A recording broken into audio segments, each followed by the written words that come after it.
since I started, I've had 7 leads come through and 5 are regulars now. That's pretty good. That's a really good sign. And if you do that, add a couple of regs every week, you will have a really good business by 6 months. Oh, but my biggest factor was going into this. Every lead that I get, got to treat them like gold. So welcome to the Jim's Mowing podcast, the Jim's Group podcast, Nathan, because this will be a great one because we interviewed you, I reckon, around a month or two ago at the last training, and we've got you on after 30 days, or how long has it been since training? Less than 30 days. Yeah, it's probably been, this will be my second full week of... Awesome.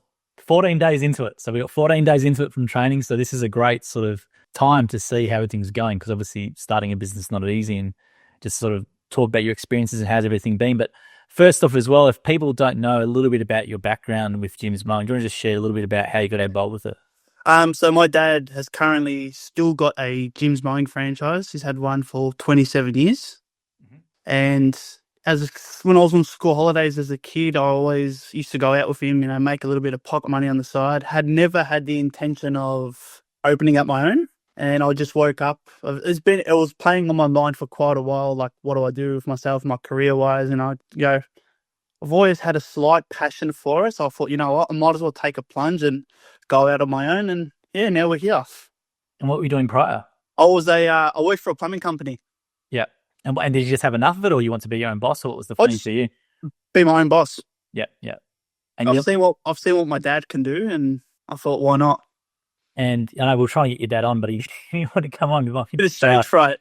Stage fright. I'm sure it'll be fine. But yeah, 27 years in businesses, I reckon there might be less than 3% of people who do that. So well done to your dad for doing that. And that's a great thing. He's been around with gyms for so long. He would have been around, probably be one of near the oldest franchisees in terms of longevity. So maybe top 10 or top 20, I think. I was about to turn 1 when he started.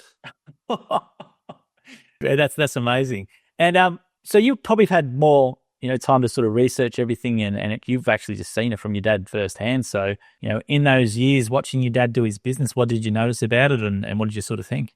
Well, the biggest thing I took away was hard work will get you far. Yeah. If you're willing to put into it, a lot's going to come back your way. And when you say that, like, is that just like with your dad's work schedule? Is that he was out for a long time, or it wasn't? It wasn't more of a work schedule sort of component. It was more like the way you talk to people is what you'll get back. Like, if you treat a customer with 100% respect, they'll give you the world. Mm-hmm. And in regards to your dad's business, how big is your dad's business currently? Has he scaled it back a bit, or? No, for some reason it keeps going forward. How big is his business? Oh, he's got a few regular clients. He looks at, I couldn't even tell you how much, because I can guarantee you he doesn't even know how much. But like, he's always willing to, like, he's 55, he's always willing to do more. Like, new jobs, new customers, he's always willing to do more. So your dad, if he's 55, he started it, he wasn't that old when he started, what? Yeah, it would have been about 24, 25. Yeah. So he's sort of grown up in the business, which is awesome. Yeah. Yeah. And from your dad's perspective, how's he sort of found the changes over the years? Because a lot of it would have changed in gyms, and it's just gone from a smaller company to a lot bigger one. Well, when I finished the training, the first thing I said to him, the first day of training actually, and the first thing I said to him, you got to stop living in the dinosaur age. You got to get on these gyms jobs and gyms online. He goes, what's that?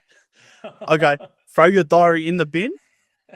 Okay, this thing is golden. Like, it just helps you track everything. He goes, you got to teach me how to use it.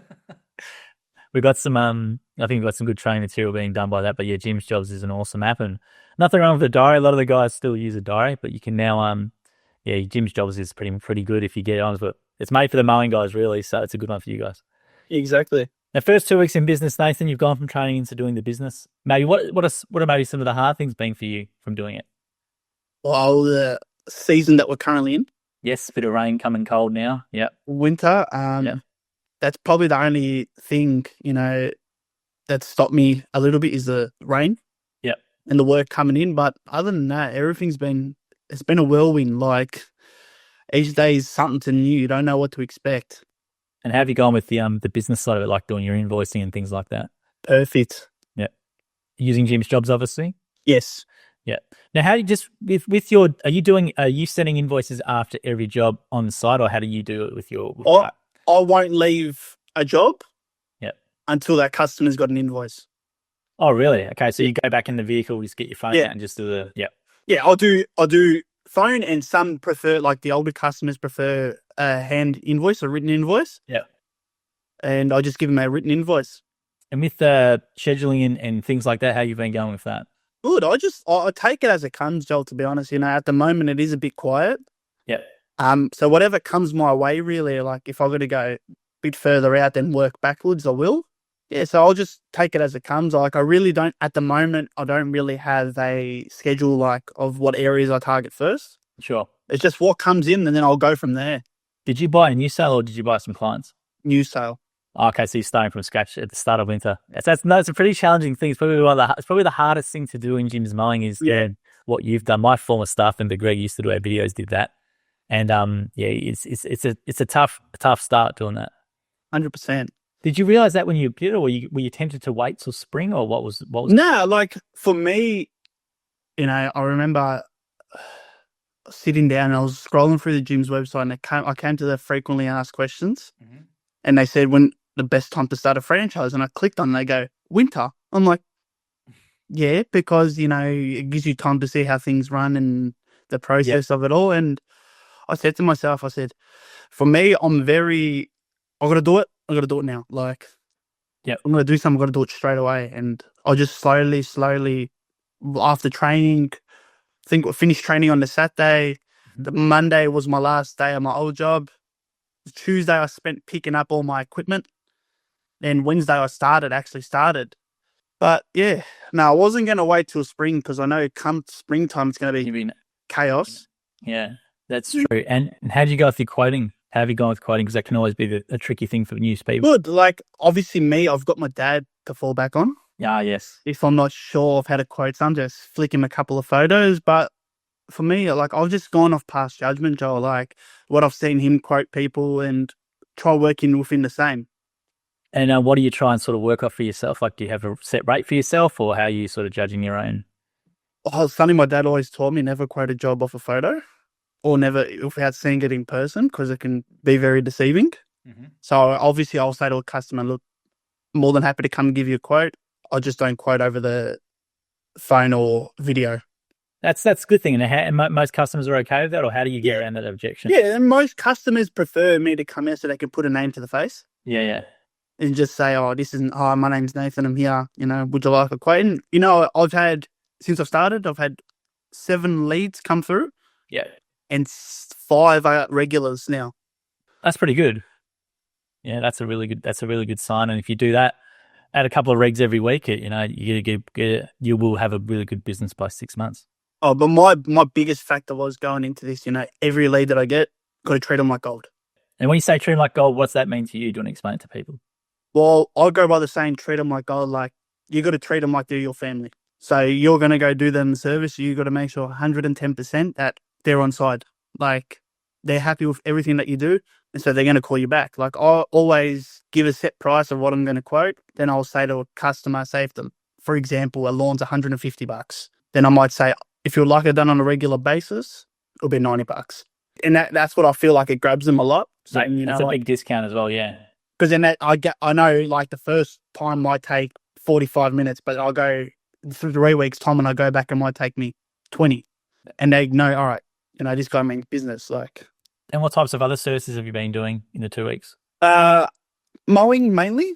Yeah. Few slashing jobs, which I enjoy the most. And yeah. And with your equipment setup, what did you decide to go with? Because your dad obviously would have had heaps of gear and recommendations. So what did you choose? I actually did everything completely opposite that he said. Right. For me, the biggest factor was I went everything bush ranger. Yes. Yep. Why was that? Why did you go that route? Because I'm sick of, to be honest, like generic brands like Honda and Stihl. And pricing of it too, Joel, through the gyms, like when I signed up, they gave me the offer of the easy rental. Yeah. And I went everything through there. And Bush Ranger, it's pretty all petrol based stuff. It's pretty durable from what I've interviewed a few other franchisees who said they use the Bush Ranger mower because the motor or something is just massive. It's unreal. Really powerful in that one, yeah. For me, Bush Ranger, I said to my dad and he goes, I've never heard of it. I said, yeah, well, explains a lot. And he goes, well, we'll go. I took it like a first job I did. He drove past. He was actually cutting a lawn 3 houses down from me. Oh, wow. So he came past and had a little sticky nose. He goes, this equipment's actually all right. So you got the blower. What are the essentials that you got to start? Like, what do you think a franchisee should get? For a new franchisee, I recommend definitely a lawnmower, a whippersnipper, blower, a hedger, and a multi-tool with the pole hedger and the pole chainsaw. Yeah, the multi-tool. Have you used the multi-tool much yet in what you've been doing, or? Yes, I have. So I've done a few little hedges and a few small trees. Yeah. And yeah, it's been unbelievable. It's been a game changer.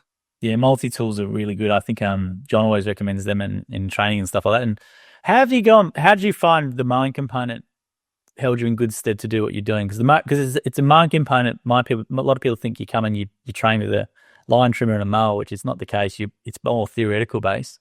So how did you find the theory hold you in good stead for what you're doing?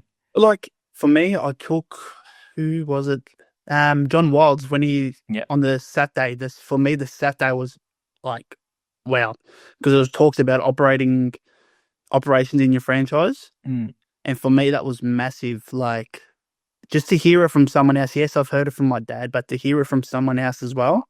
Yeah, it's like, okay, these things here, and the notes I took during the training, the Thursday, Friday, and the Saturday, they sit on my passenger seat. And what were some of those notes? What were some of the insights that you learned? Like, for me, I learned a lot about, like, obviously customer base, and, what you want your business to stand for, like with the clients you service. Yes, and I think it's Des always says that in his session about what you make the business the way you want it to be. Yeah. And that's what pushed me towards more of starting a franchise from scratch. Yeah. So, like, yes, I start off with 0 clients. Yes, it'll be a bit harder to build up, but end of that, I can dictate who I service. Yes, that's a good way. Yeah, I think it's a good way to be. And with your business so far as well, has there been anything challenging that you want to maybe share with people, or door knocking? Oh, you've been doing door knocking, flat out. Great. Okay. I think everyone in my territory is sick of me, but how have you been approaching? Because it's not an easy thing to do.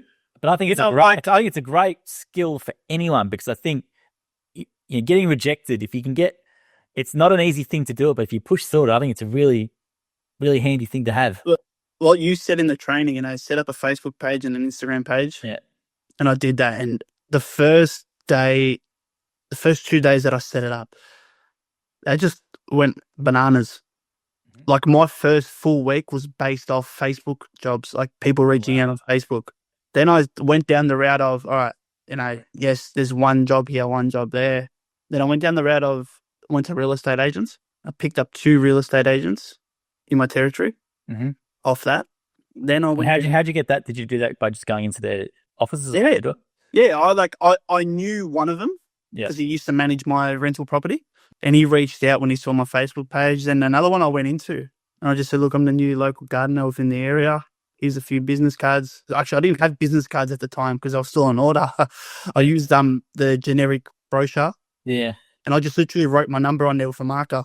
Yep, cool. I said, anything, reach out. And they've actually reached out. I don't know if I actually did one job for them today. So that's great. Which was good. But door knocking, that's a challenge on its own. How do you approach it? Because it sounds like, it is a challenging skill, which is why I sort of talk about the, if you need to do paperwork to use the groups, but how do you approach it? You just knock on the door? I'll just start on one end of the street. I'll park my car and I'll take business cards I'll still do door knocking every day. Like, I'll just take a handful of business cards. I'll knock on the door. Yeah. If they answer. If not, I'll just leave a business card in the letterbox. I'll just say, hey, how you going? I'm the new local Jim's Mowing within the area. Here's my business card with my name and my number. If you got anything that you need done, reach out and I'll be happy to give you a free quote. It works and it doesn't work. When you say it doesn't work, what do you mean? Like, I've had people, saying that you're pestering me. I'm saying, look. Oh, really? Yeah. Yeah. It just depends on the type of people that are around. Yeah. But it's paid off, Joel, like with a few door knocks. Well, let's talk about the positive then. Yeah. So so how's it paid off? My first ever door knock I got a job out of it. That's great. And they're a regular customer, or they're Yes, regular customer. So there you go. How much could that be worth to you? Yeah, it's like again, like some people. Obviously, I see that some people might be scared to approach, Yes. but if you approach them, they'll be like, "Well, actually, I need this and this done." Yeah. So I think it's a good muscle to train as well. I think getting rejected a lot or getting out of your comfort zone is a really, really good thing to do, and not enough people do it. And I think door knocking is a great way to do it. Door to door sales, door to door knocking. It's a really good. It's probably one of the toughest gigs you can do. 100%. And I found, like when the first person said, "No, I'm not interested," Yeah. it made me more hungry. But they know you're in the area as well now. That's the thing. They might not be interested now, but if they do need someone, hopefully they go, "Jesus," they will remember the act of someone coming to their home, which is getting more personal, unless people do it. So I think it's even though it's old school, I think it works. 100%. And I couldn't fault door knocking. Yeah. And what else have you been doing from a local area marketing thing? You go on your real estate agents, which is great. Real estate, Facebook. Yep. Before and after. Just posting before and afters. Yep. Let's talk about the content. So posting before and afters. Yep. Before and afters. Instagram before and afters as well. Yeah. Looking at getting into a bit of TikTok as well. Sure. And how are you building your page? Because that's the question we always get asked: is how do I build a page? So you're posting content. Are you commenting on things as your page? What are you doing? Yeah, I'll comment. I'll just approach groups like on Facebook, like local area groups, and I'll do an introductory post. And they're letting that through. Yeah, good. So with the introduction post, you're basically posting a picture of yourself with a bit of general spiel. Yep. My picture that I took at training, I'll use that. Perfect. And go from there. And do you get any traction with those, or? It's a bit harder because yes, there's a group full of say 10,000 people, but 5,000 might be gardeners. That's true. And what about on your other profiles? You're doing before and afters as well, and then before and afters. I got to look and get into some videos. Yeah, day in the life, sort of. Well, videos work because they want all video, and they'll push your page to everyone. Yeah, they'll push that video content out to people who don't follow you, for example. Yeah, just to see it, and hopefully there's something in your area. But yeah, it's going well. Like I didn't expect it to be like this. It's a different feeling. What didn't you expect? What did you think it was going to be like? Like I always revert back to my dad, and like people, I've spoken to people that I used to work with, and they'll be like, "Oh, do you miss your old job? Do you miss working with people?" Not really, no. No, not at all. Because like if I leave home at 8:30, no one's ringing me saying you're late to work. Yeah. If I get home at 2:30, no one's turning around and saying, "While you're home, why'd you leave work early?" Yeah. It's just the flexibility, like the life flexibility. And do you like working by yourself? I love it. Yep. So I presume you worked in a workplace before. There's a few people, and there can be annoying people and people you like and don't like and stuff. Yeah, like at the end of the day, I'm the dictator of my own future. Oh, that's great. And that, so 2 weeks. So being your own boss now, how quick did you reckon it took you to make that switch? Because there's a switch from being an employee to a business owner, or was it something which was really easy for you? For me, it was a bit, yes. Like obviously I'm 27 and I've worked for someone since I was, 17. Yeah. And now obviously you're running your own business. You're dealing, end of the day, working for someone, 7 till 3:30, you go home, you switch off. Being your own boss, you start work at 8 o'clock, 8 till 8 the next morning, you're constantly going. Yeah. You're thinking of ways to improve and make things better. Yeah.